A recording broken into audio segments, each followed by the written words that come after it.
প্রচণ্ড ঠান্ডা লাগছে, সেটাই তোমাদের বলছি। দেখো জামাটা ভাঁজ করে নিচ্ছি, এখন আমি যুদ্ধে লেগে যাব। আর দেখো এইমাত্র ঘুম থেকে উঠেছি, তাই এসে বাসনটা মাজছি। আমি ভয়েস দিয়েছিলাম, তা আওয়াজ হচ্ছিলো বলে ভয়েসটা কেটে আমি নিজেই ভয়েস দিচ্ছি। আর দেখো বাসনগুলো ভিজিয়ে রেখে দিয়েছি, আর এখন বলছি মেজে ফেলি, তাই লেগে গেলাম কাজে। এই দেখো বাসন কটা মাজছি। আমার প্রচণ্ড কি বলবো তোমাদের, শীতকাতুরে, আর আমার ঠান্ডা ছেড়ে গেছিলো, আবার কোথা থেকে কাশি সর্দি জ্বর এসে যাচ্ছে, বুঝতে পারছি না। প্রচণ্ড কাজ আজকে, কি বলবো। এই যে কাজ করছি, আরও কাজ দেখলে কি হবে সবটাই তোমাদের জানাবো। আর এখন সকাল সকাল উঠে আগে বাসনটা মেজে নিচ্ছি। বাসনটা অনেক বাসন গো, কালকে আলসি লেগেছে রাতে বাসন মাজতে। আমি বাসনটা বেশিরভাগই মেজে রেখে দিই রাতে। আর কালকে একদম মনে হচ্ছিল না, একটু ঠান্ডা লাগলে আমি আর কাজ করতে পারি না। আমার মাঝে মধ্যে কাজ করতে ইচ্ছা করে, মাঝে মধ্যে ইচ্ছাই করে না, মনে হয় না এই কাজটা পড়ে আছে তো পড়েই থাক। আমার মাঝে মধ্যে অনেক কি করে ফেলে দিই, রয়ে গেছে। আর আমি কিচেনটার দিক বেশি একটা যাইনি, আমাদের এই রুম কটা এদিকে তো, একবার ওইখানেতে চলে আসলে আর হয় না, মনে হয় না কিচেনের দিক যায়। আর যদি ওই কিচেনের ওই দিকে রান্না বান্না করি না, তারপরে একবারে বাসন টাসন মেজে চলে আসি, একবার রান্না হয়ে যাওয়ার পর খাওয়া দাওয়ার পর রেখে আসি, আর আমার মাজতে ইচ্ছা করে না। কী বলবো, মাজতে তো হবে, আমার তো আর কেউ নাই, আমারই করতে হবে।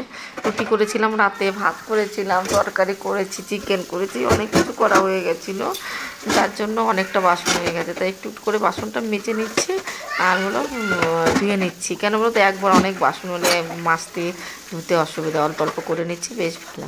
আর বেগুন ভেজেছিলাম, প্রচণ্ড আরে তেল ছিল, একবারে আর তেল কাস্টেটা যায়নি। দেখো অল্প অল্প করে বাসন মাজলাম, সব কটা বাসন মেজে রেখে চলে আসলাম কিচেনটা পরিষ্কার করতে। এই দেখো কিচেনটার কি অবস্থা দেখতে পাচ্ছ। আমার এই তেল কাস্টে ভাজা মাছ টাছ করলে বা কিছু করলে না, ভাজা পোড়া করলে তেল কাস্টে, আর আমি এরকম করে কিচেনটা পরিষ্কার না করতে পারলে মাথার মধ্যে আর ভালো লাগে না। এরকম করলে তেলটা চলে যায় আর ভালো লাগে। আর এই গ্যাস ওভেনটা কিন্তু নষ্ট হয়ে যায়, তোমার দাদাভাই একদম পছন্দ করে না যে এরকম করে, বলে মুছে নেওয়া, মুছলে একটা দাগ থেকে যায়, এইটাতে করলে না একটা সৌন্দর্য হয়। আর সব যার যার পছন্দ, আমি কিন্তু মুছতে পছন্দ করি না, আমি এরকম ধুয়ে নেবো একবারে ব্যাস। কিন্তু তার জন্যে ওভেনটা খুব ক্ষতি হচ্ছে। ক্ষতি হলে তবু কি বলবো, কিছু করার নাই, ক্ষতি হোক যাই হোক, তাও এরকম করে না ধুলে আমার ভালো লাগে না। তখন আর আমার এই গ্যাসটা একটু ভালো করে গুছিয়ে রাখি যে অনেক দিন চলুক বলো, কিন্তু তোমার দাদাভাই বলে এরকম করলে তোমার বেশি দিন চলবে না, কেন তুমি জল ঢুকে যায় তো ওর মধ্যে, ওই জন্য খারাপ হয়ে জং ধরে যায়। তাও চেষ্টা করি যে পরিষ্কার করব না, মন থেকে চাই যে আমি করব না, আজকের থেকে ওরকমই মুছে নেবো। আবার কী করে অভ্যাসটা হয়ে গেছে। সাদা আগে যে ছিল, স্টিলের ছিল ওভেনটা, ওইটা বেশ, আমার ওভেনটা খুব চকচক চকচক করতো, কেউ বলবে না পুরোনো। আমি মেজে ঘষে রেখে দিতাম, তারপরে এইটা কিনেছি শখ করে, সেইটা আমি উঠিয়ে রেখে দিয়েছি। সেটা একটুখানি ডিস্টার্ব করছিলো, তবু শখ ছিল বলে এইটা কিনে নিয়েছিলাম। এটা অনেক দিন, বেশি দিন হয়নি, 3 বছর হয়ে গেল, প্রায় 3 বছর হতে গেল, কিন্তু এখনো ঠিক আছে। আর দেখো কড়াইটা মেজে নিচ্ছি, কড়াইটা মাজতেই দেরি হয়ে গেছে। কড়াইটার মধ্যে তেল ছিল, একটা বাটিতে তেলটা রেখে দিলাম, কালকে পাঁপড় টাপড় ভেজেছিলাম তো ওই জন্য ভাবছি না কড়াইটা করে মেজে দিয়ে আবার এসে মাজতে আবার আলস্য হবে। দেখো কাঁচড়ার প্যাকেটটা ফেলে দিয়ে আসবো। দেখো কিচেনটা পরিষ্কার করা হয়ে গেছে, এখন দেখো আমি ঝাড় দিয়ে নিচ্ছি ঘরটা, দেখতে পাচ্ছ। আর কিচেনে কাপড়গুলো ওইখানে মেলে দিয়েছে, একটা অ্যাঙ্গার টানাতে হবে, হয় না। তোমার দাদাভাই বলে করে দেবো, এ কাজ করো মিস্ত্রি সুতা পরে, আর হচ্ছেই না, বলছে না করবো বলে কিছু রেখে দিলে আর হয় না, তা হচ্ছে না বলে ওইখানে নাড়তে হলো। দেখো আমি কিচেনটা তো পরিষ্কার হয়ে গেছে, এবার ঝাড়ও দিলাম, এবার একটু ভাবছি মুছে দিই, পরে তো ভালো করে মুছবই। এখন যে কি পায়ে একটু জল ছিল না কিচেনটা ধোয়ার পরে, তা ভাবছি মুছে দিয়ে পাঙ্খাটা চালিয়ে দিয়ে শুকিয়ে যাক, পরে আবার ভালো করে মুছে নেবো। এটা আপাতত এটা পরিষ্কার হয়ে গেল কিচেনটা। দেখো কিচেনটা পরিষ্কার করার পর পুরো ঘরটা ঝাড় দিয়ে নেবো সুন্দরভাবে, তারপরে পোছা লাগাবো একভাবে, কিন্তু কিচেনেও আবার লাগাবো, এই না একবারই লাগাবো। দেখো আমি এখনও বিছানায় ঠিকমতো উঠাইনি, বিছানা উঠাতে হবে। আজকে বেড কভারগুলো পরিষ্কার করবো, তা হচ্ছে একবার ঝাড় দিয়ে নিই, ওইটা করতে অনেকটা টাইম লাগে। বাসি ঘরটা বেশিক্ষণ রাখা যাবে না, আগে ঝাড় দিয়ে রেখে আসি, তারপরে পরিষ্কার। দেখো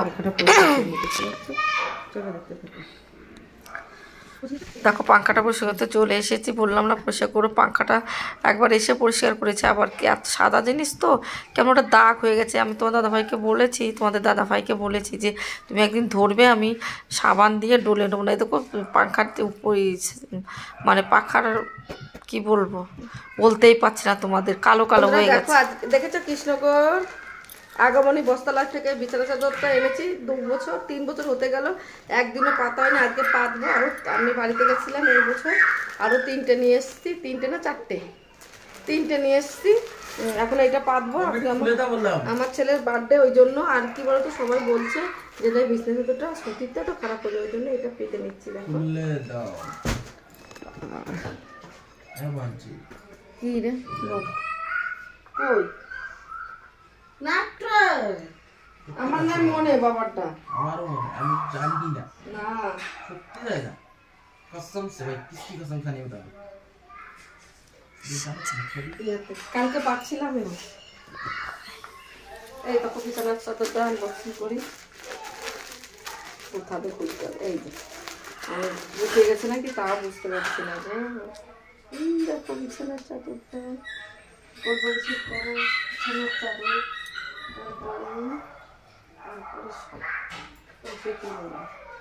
ছোট না বড় বিছানার চাদরটা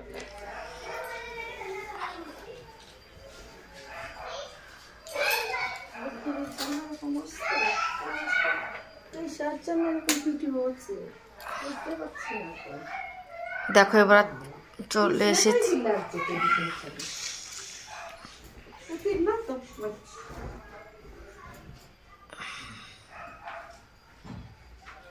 চলো বিছানা চাদরটা পেতে নিই।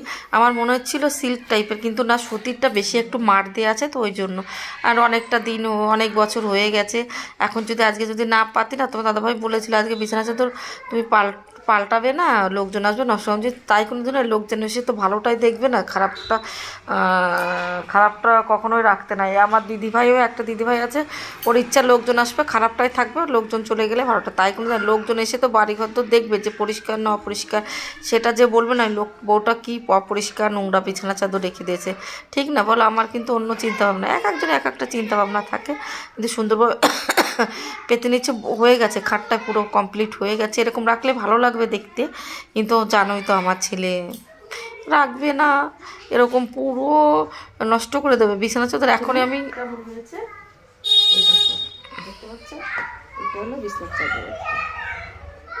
আমি এটা ঝুলিয়ে রাখি না কেন বলো তো, এই নিচেই পড়ে যায়। আমার ছেলে পুরো দাপি করে পুরো বিছানার চাদরটা উল্টো বা, ওই জন্যই 4টে গিট মেরে দিই, বেশি একটা হয় না।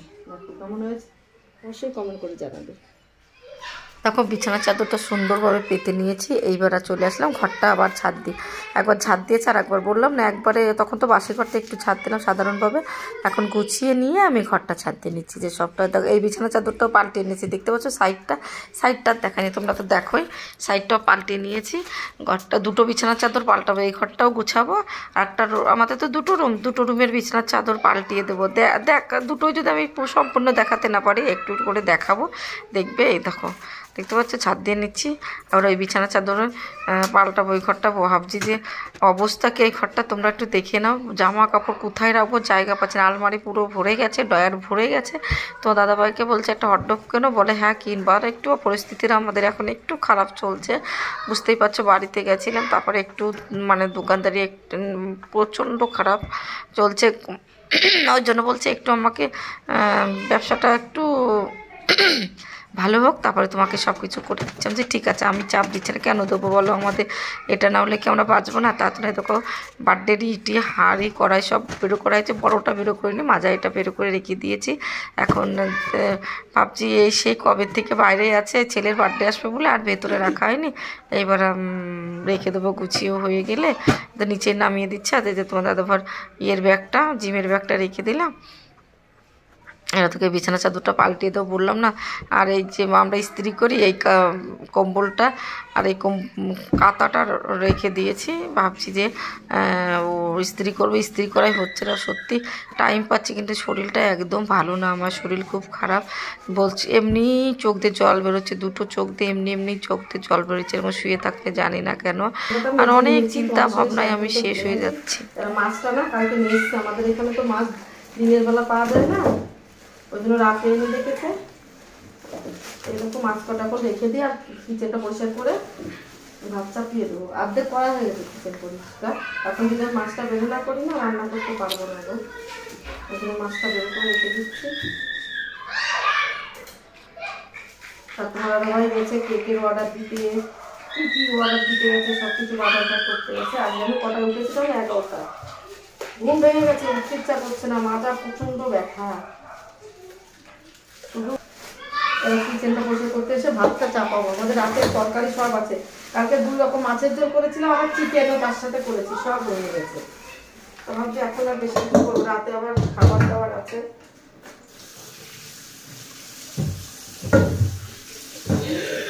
দেখো মাছটা একদম বরফ হয়ে গেছে, এবারে জলটা দিয়ে বরফটা করে তারপরে ধুয়ে নেবো। এক এক করে কাজ কিন্তু কমপ্লিট করে নিচ্ছি, যা দেরি করছি না, যে দেরি করলে হবে না। রান্না আবার চাপাতে হবে, 2 অনেকটা আইটেম করতে হবে, অনেকটা করতে চাচ্ছি, করব আমি না একা একা যখন করব। তোমার দাদাভাই কিন্তু ঘুমিয়ে আছে অলরেডি, তোমার দাদাভাই ঘুমিয়ে পড়েছে আর আমার ছেলেও ঘুমিয়ে পড়েছে, ওই জন্য আমি একার মতন একা কাজ করছি। যদি কেউ থাকে তাহলে আর কাজ হয় না, জানো না, তার যদি এরা যদি ঘুমিয়ে থাকে আমার অনেকটাই কাজ হয়ে যায়। এবার দেখো এখন ফ্রিজটা পরিষ্কার করতে চলে আসলাম। আজকে বলছি না তোমার দাদাভাই আমাকে সকালে বকেছে, বলছে তুমি একদিনে সব করতে যাবা শরীরটা খারাপ হবে। আমি বলছি দেখি একদিনে আমার কাজ করতে বেশ ভালো লাগে, একবার মন আসলে না মনে হয় কি এটা করি ওটা করি, ওর কাজটা সম্পূর্ণভাবে একার মতো করি তো করা হয়ে যায়, কি একটু দেরি হয় না। দেখো ফ্রিজটা একটু মুছে নিচ্ছি, ফ্রিজটা পরিষ্কারই আছে, কোনো নোংরা নেই।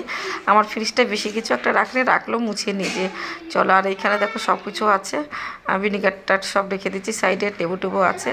আর এইখানে একটা কি রেখেছিল আমার ছেলে, তার জন্য একটু নোংরা হয়েছে ওই জন্য। আর ফ্রিজটার চারিপাশে প্রচণ্ড মানে কি উপরটা ধুলো হয়ে গেছে, প্রচণ্ড ধুলো পড়ে। আর এই ফ্রিজের যে কভারটা, ওর কভারের পয়সে কী সব রেখে দিই, আমি রেখে দিই কাগজ টাগজ সামনে পাই ওইটাই গুজে রেখে দিই। আজকে ভাবছি সুন্দরভাবে পরিষ্কার করে দিই, ওইটা ফ্রিজটা পরিষ্কার করে দিই। তো অনেকটাই কাজটা কমপ্লিট হয়ে গেছে, অনেক 3টে বেজে গেছে এখন, জানো না তাই আমার অনেক লেট হয়েছে রান্না করতে, তোমাদের কিচ্ছু দেখাতে পারি। দেখো ডাল সিদ্ধ করে গরম জল করে নিয়েছি, আর এই যে মাছের ঝোলটা দেখো মাছ কটা ভেজে নিয়েছি, তোমাদের সঙ্গে একদম শেয়ার করতে পারিনি। তোমার দাদাভাই আর আমার ছেলে ঘুমিয়েছিল, ওই ঘরের মোবাইল আনতে যেতে পারিনি আমি, এই ঘরের কাজ করতে অনেক দেরি হয়ে গেছে, 5টা বেজে গেছে। এখন মাছের ঝোলটা দেখো রান্না করতে হতে মশলা কষাচ্ছে, দেখো মাছ ভেজে নিয়েছি। আর যদি দেখতেই পাচ্ছ ডালটা সিদ্ধ করেছি, গরম জল করেছি, এইটা আমি ভেজেছিলাম। এরা মাছ দেখো মশলা অর্ধেক করেছি, একটু করে নিচ্ছি, এক একটা করে সবজি করে নিচ্ছি। এটা করে এইটা করতে করতে আর একটা ডালের সবজি করে নেবো, তারপর আবার চিকেনের সবজিটা করে দেবো, মশলা করে নেবো, একা আসছে তো। আর আজকে অনেক কাজ করছি সংসারে, তোমাদের কিচ্ছু শেয়ার করতে নেই, প্রচুর কাজ করেছি।